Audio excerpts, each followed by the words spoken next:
You know, just a week and a half here into office, and Donald Trump is really the rabble-rouser in chief, isn't he? All sorts of different schools of thought here, and we could not have a more divided populace in terms of opinion, even within our own ranks, Bill. I did a video called The Horrible Truth About Trump, which essentially praised the man for doing many good things for the Republic. And then I did a follow-up video called Trump, Truther or Tyrant, and really called him out for so many of these executive orders which are unconstitutional. And then I want to read for you the top comment I got on that video, which was this from James Williams saying, SGT report, you guys seriously need to quit about the Trump Trojan horse type stuff. You're getting as bad as mainstream media. I used to enjoy listening to you guys, but I'm starting to hate it. Trump is keeping all of his promises, and he's only been in office 4 days. What more do you want from him? He's only human. And now we have an article from Wayne Madsen saying a week in office and Trump brings on constitutional crisis. We're really doing a balancing act here, trying to, just report the facts, Bill. Your thoughts on Trump's first week and a half or two in office? I think the only thing that can really be said is he's doing what he said he was going to do. I mean, it's obvious. It's irritated and angered many people. It's irritating and angering the globalists. But he is moving forward on most all of his campaign pledges, and this country, any country, is not used to that, because usually politicians will tell you what you want to hear, and then once they're in, that's it. They don't follow through on anything that they say. But he is following through on what he said he would do. And I know many people that voted for Trump for one and only one reason, and that was his choice for Supreme Court. And I from what I can see, Gorsuch is definitely a conservative, so he's followed through on that promise. Right, and I think, in fairness to the conversation, maybe we should level set and we should rewind time here. Let's just go back to the day of the inauguration, and I'll play this clip, which I think, at least from my perspective, Bill, is the first time in my history, in my lifetime, I've ever heard any president say what you're about to hear. Today's ceremony, however, has very special meaning, because today we are not merely transferring power from one administration to another or from one party to another, but we are transferring power from Washington, D.C., and giving it back to you, the people. You came by the tens of millions to become part of a historic movement, the likes of which the world has never seen before. From this day forward, it's going to be only America first. America first. We stand at the birth of a new millennium, ready to unlock the mysteries of space, to free the earth from the miseries of disease, and to harness the energies, industries, and technologies of tomorrow. I'll pause it there. Were you able to hear that okay, Bill? Yes. Now, I think what's really important and what needs to be said, and I've said it for a very long time, is I believe that the world, the earth, has enough resources for everyone. And if we were ruled by benevolent dictators, the world could literally be an Eden. But the fact is that we have been ruled by malevolent dictators for far too long. And in Jim Willey's own words, what happened with the election of President Trump is that it was a coup against the neocon fascists, the Bush-Clinton cabal, the CIA, etc. Your thoughts on the speech we just heard from President Trump? Well, and guys, we just had a dropout on Skype with Bill, so I'm calling him back on his telephone, so little audio quality difference here. Bill, I was just saying, well, were you able to hear that from President Trump? Yes, I heard what he had to say. Well, I think what Jim Willey said is absolutely correct. Trump is going 100% against the globalist grain, and obviously putting his own life in danger, because you're talking power, wealth, etc., that he's reversing. Now, let me ask you this. As it relates to the executive orders, I feel very strongly that we in the alternative news media, the truth media, need to be intellectually honest about what's going on here, because if it had been Hillary the Witch Clinton who had won the White House, and she was signing executive orders hand over fist to strip us of our gun rights, to mandate vaccines, to do any number of tyrannical things, we would be up in arms. Now what we're That's seeing, correct. and what we're seeing is Donald Trump issue executive orders that are actually, we think, those of us who believe in what he's doing, that we think are good for the Republic. But they're still executive orders, and there is a question of constitutionality. How do we strike a balance between reporting on the good things he's doing and calling him out for essentially being a benevolent dictator with these executive orders? You just got to tell it like it is. And what is it? And you're doing it. I mean, I was never a big fan of executive orders. It looks like many of the executive orders that are being written are just reversing previous executive orders. Right. I absolutely agree with most of the executive orders. I mean, it's the executive order, the ban on immigration is, in my opinion, absolutely correct. We need to secure our borders. I would caution, however, from an investment standpoint, that you could wake up any morning and the world can have changed with one of his tweets. And you may or may not have time to reverse a wrong position or put on a correct position. So it's important to understand that the investment world, with the inauguration of Donald Trump, has the rules have changed. And one of my fears, and I wrote about this right after the election, is because he's moving away from globalism toward nationalism, the biggest danger is a currency/trade war. And in a trade war, no one wins. Yeah, a currency trade war, and we can see that coming on quickly with Mexico, but also China. What strikes me as something that should be discussed is the fact that we seem to be making, or I should say Trump and his administration is rightly trying to make alliances with Russia to pull us back from the brink of potentially World War III, which Hillary Clinton was more than eager to get us into. That's terrific news. But on the flip side, things seem to be getting quite a bit more confrontational with China. Yeah, that's a problem. If you saw what Tillerson said last week regarding the South China Sea islands, that we would obstruct, that they needed to stop building, and we would obstruct navigation. I mean, how are we going to do that? We can't do that militarily, and from a financial standpoint, they're our banker. Yeah, that's fraught with all kinds of danger.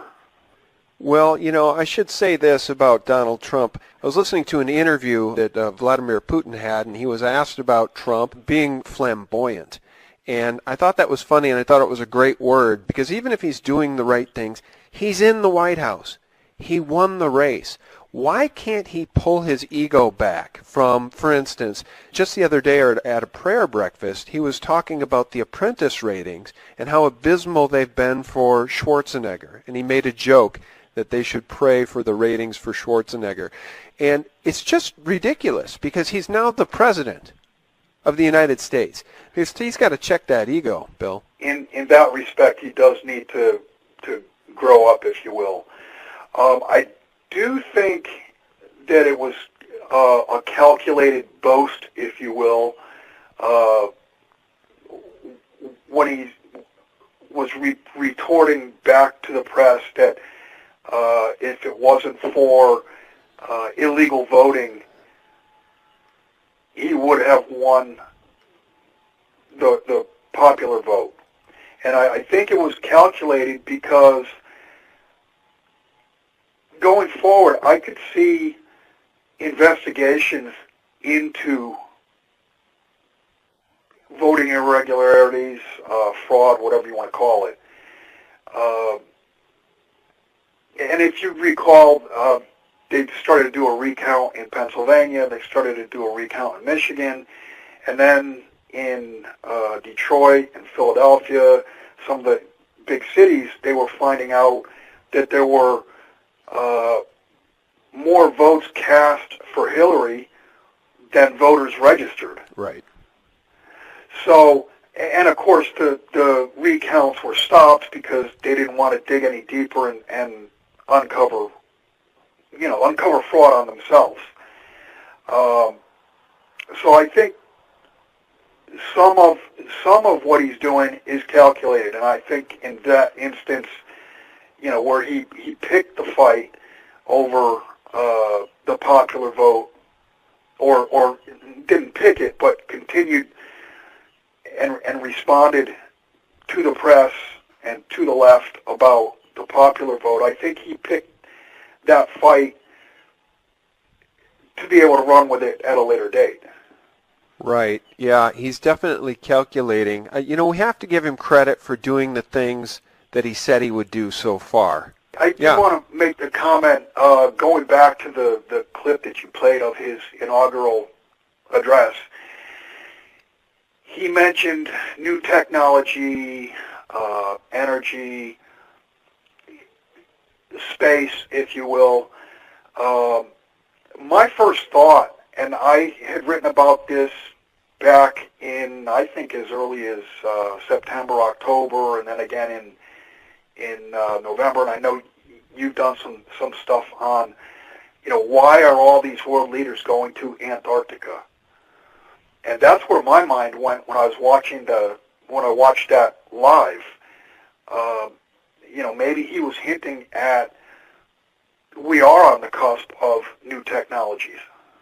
Yeah, that's exciting. That's an exciting idea and concept, and there is a lot of very strange things going on right now in Antarctica, as you well know. We have talked about it, and I just mentioned for folks, the Cliff High's WebBot project is suggesting, the data is suggesting that many, many strange, unusual things are going to be coming out of Antarctica here in coming months and years, and in his words, Antarctica will yield amazing things that the powers that be can't cover up. They're just going to have to live with it. They're going to have to address it. And maybe Trump knows some of this. And maybe the promise for humanity is greener days ahead instead of the Agenda 2030 days. I mean, at this rate, look, we have the mainstream media going out of its way to protest Trump, right? The Economist magazine itself is labeling Trump an insurgent in the White House. It just really seems that the corporate fascist power structure, the establishment, is still very much aligned against Trump, which to me speaks to the fact that he is in office doing things that are positive for the country and for the American people. Yeah, and doing things counterproductive to what the plan was. And if you want to call it the George Soros plan, that's what I would label it. You'll be amused by this. I saw a terrific tweet from actor James Woods, and I retweeted it saying, the best tweet of the year from a famous guy. And the tweet was this: President Donald Trump, the answer to all of your problems in 2 words, George Soros. It really sums it up. Should arrest. Yeah, pretty much. Yeah, arrest Soros and put an end to this nonsense. Well, I understand Soros is now in the crosshairs of the Hungarian government. Yep, his NGOs are being banned from Hungary. And Hungary, by the way, is George Soros's birth country. It's where he was born. So Right.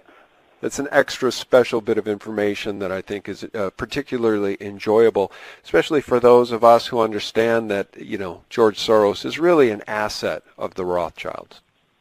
I mean, at the end of the day, look, Bill, at the end of the day, people need to realize, and I know the libtards on the left don't, they don't realize, nor probably do they care, that Hillary Clinton was in the pocket of the Rothschilds, literally friends with Lady Rothschild, very warm, chummy relationship, as exposed by the WikiLeaks emails. Standing in contrast to this is Donald Trump, who, as far as I know, is not friends with the Rothschilds. I didn't see any WikiLeaks emails about Trump, right? I didn't see any Pizzagate emails about Trump. I don't see any evidence that Trump is a pedophile. He's talked about jailing the pedophiles. Pardon? They certainly would have come out. Yes. Because everything possible was done to try to stop his run. Let me ask you this as it relates to the economy. The jobs report even looks slightly better. I think there's several 100,000 people that have fallen off the unemployed list, or at least the those considered not to be working list. Do you see Trump? It was a record number. It was 700 and some odd thousand. Okay. Do you see Trump as being good for the economy? Do you see him as being able to turn this Titanic around, or are we still going to hit the iceberg no matter what he does? No, I've said all along, I don't think anyone can fix what's already in place. He's going to preside over a bankruptcy, and we will at least go through the bankruptcy under the rule of law, not under the rule of friends of the Clintons. And I think this year is, here we are, 14 days into Mr. Trump's presidency. He's done many things that he promised to do, and it's only 14 days. So I think this year is going to, as I've said all along, I think it's going to be the year of the truth bomb. Now, is that going to include auditing the Fed? Will Fort Knox be audited? We still don't have an attorney general yet. What's going to happen when we have an attorney general? Will there be an investigation of the Clinton Foundation? Will there be an investigation of Pizzagate? Although I did see, and I didn't read the story, but I saw the headline. There was 474 people arrested in California for child trafficking. Yeah, no, that's right. And can only hope that spreads its way and things on the East Coast get investigated. Yeah, that's actually a very important article you bring up, and you'll notice that it was completely ignored by the mainstream media. Don't you find that interesting, Bill? They want to malign Pizzagate, the Pizzagate investigation, as being quote-unquote fake news, roll out the red carpet for James Alefantis to do a PR interview. It wasn't even an interview, a PR session with Megyn Kelly on Fox News. They want to just sweep all of this under the rug. And then when something like this happens and 400-some people are arrested in California for child pedophilia, they also want to ignore that story. Is that also fake news? I guess it's pick and choose. Well, but I think that's going to change. I can't say it's going to change from a media standpoint, but I can only hope, as I mentioned, we don't have we have an acting attorney general. And by the way, I thought it was great that he fired the previous acting attorney general within 2 hours of her basically saying they're not going to uphold the law. But the hope for me for this year is that truth of all sorts comes out. Well, look. Now, that's going to be disastrous for markets. It will be disastrous for the real economy. It's a disaster waiting to happen, but the truth, even if it hurts, is the truth and needs to be out. Yeah, I agree with the fact that truth out is the most important thing, and and you posited whether or not we'd see any prosecution of Hillary Clinton. How much truth will we see? Here's one piece of evidence I want to play for you here, Bill, that suggests we may get a whole lot of truth. This soundbite is from Jason Chaffetz, who was told by Donald Trump personally, investigate whatever you want. Listen to this. I wasn't planning on do this, but I'll share this with the members and those watching here. President Trump visited Philadelphia when we were at our planning and strategy session. Much to my surprise, Reince Priebus, the chief of staff, said that the president would like to speak with me at the conclusion of his remarks.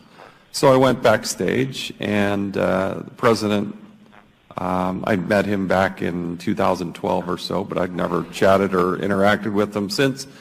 The president came up and greeted me, my wife and I, and here's what he said. And I think it's worth noting. He said, you do a great job, which of course I agreed with. And then he said, listen, I understand that I'm the president. You have a job to do. You do the oversight. You don't slow down. You go after everything you want to go after. You look at anything you want to look at. I mean, if you sat there and heard what he said to me about pursuing oversight of the government and the function that we fulfill, you'd be pretty inspired. And it was inspiring to me. And for him to convey a message of don't slow down, go do your job, there's a lot to get after with the government, I think was a good message. Well, that's an understatement. Not only was it a good message, it was a powerful message, it was on point, and it was very constitutional. And folks, you got to remember, Jason E. Chaffetz is the U.S. representative for Utah's 3rd Congressional District. He was elected in 2008, and he is the chairman of the U.S. House Committee on Oversight and Government Reform. Sounds to me, Bill, like Donald Trump actually cares about truly reforming an out-of-control government. I can only say bravo. I mean, that's fabulous. Investigate whatever you want. Wherever the evidence leads, investigate. And that is the true rule of law. Yeah. You and I have been saying for a very long time that in order for the republic to survive, we need a return to the rule of law. And that's what it's all about. That soundbite is very powerful because Jason Chaffetz is saying, I mean, he was even inspired by the fact that Donald Trump came up to him and personally said, do whatever you need to do, keep digging, do your job. I'm behind you all the way. Because what we've seen in previous presidencies time and time again is we've seen the new president come in and tell the American people we don't need to look back, we need to look forward. Let's not look back at the crimes of the Clintons, let's look forward. Then Obama would come in and say, let's not look back at the crimes of the Bushes or Cheneys or Rumsfeld, let's look forward. We kept getting those talking points. That was a government talking point to keep the deep state on task and the American people from getting their feathers ruffled about crimes committed against them and against the Constitution.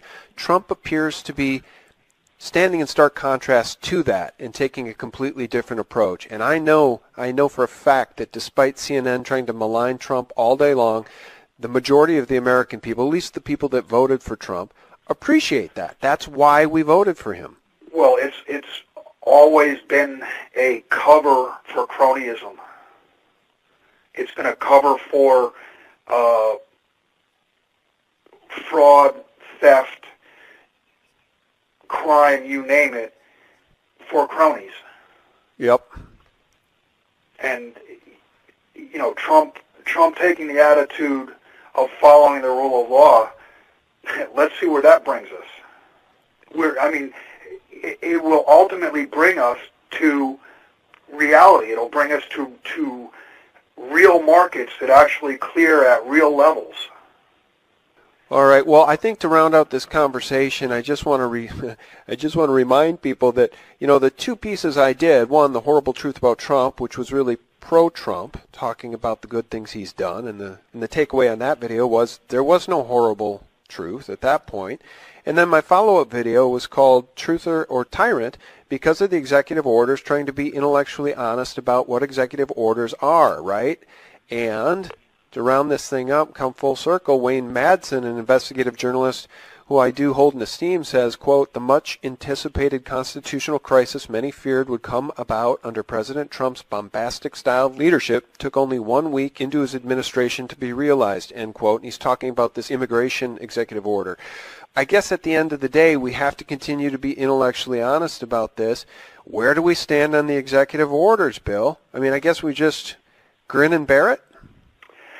Well, like we spoke of earlier, we complained about executive orders, the many executive orders that we didn't agree with under Obama. Mm-hmm. I personally agree with much of the executive orders that Trump has already issued. But again, they're executive orders and they're not law. I guess I would say that I hope someone holds his feet to the fire and it actually goes to the Supreme Court and some type of ruling is made as to the constitutionality of presidents issuing executive orders. Because it very well could get out of hand under Trump or under a successor to Trump. The danger of executive orders is you're leaving the door open to dictatorship.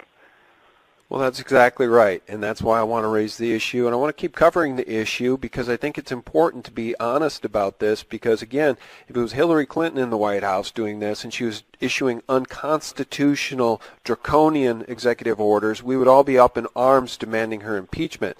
Now, the left, because they're crazy, thinks that the things he's doing are bad for the republic, but the fact of the matter is those of us who are right-thinking and wired properly understand that he's trying to undo all of the evil that has been done under the Obama administration and even prior to that. So, hey, before I let you go, I should really get your thoughts on this. Did you happen to see just a couple of weeks ago the Sheriff Joe Arpaio press conference in which they issued their sort of final report on the Obama birth certificate, and they issued some really smoking gun facts from two experts, both on opposite sides of the globe, that both came to the same conclusion, that Obama's birth certificate, which was of course made public by the White House, was an absolute fraud, and it was created from the birth certificate of a woman who was born in Hawaii some 90-some years ago. Did you see that press conference? Yeah, I did. Yeah, what'd you think of that? Because you'll notice the mainstream media ignored it. Well, yeah, it was totally ignored. And I even wrote, I think the first article of the year I wrote, I titled it 2017, the year of the truth bomb, and that was one of the, I just threw out, 7, 8, 10 potential truths. And I said, and even a full investigation as to his birth, whether he's a natural-born citizen or not. I mean, if it turns out he was not a natural-born citizen, now you really have a constitutional crisis because you have a guy who was in the office for 8 years, signed his name to all kinds of stuff, and, if he's not a natural-born citizen and was not legally entitled to take the office of president, that's a can of worms that may be better left unopened. Yeah, well, we'll see what happens because Trump appears willing to tackle just about any controversy, and my latest thing has been to challenge President Trump to take on the claims from NIST whistleblower Peter Michael Ketchum, a 15-year employee of that government agency, NIST. He's come forward to expose NIST's report on the collapse of World Trade Center Building 7 as a total fraud, and it's just powerful testimony. I'll play just a clip of it right here.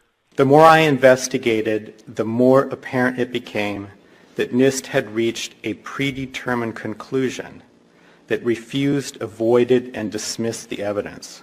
Awareness is growing of the disconnect between the NIST World Trade Center reports and logical reasoning.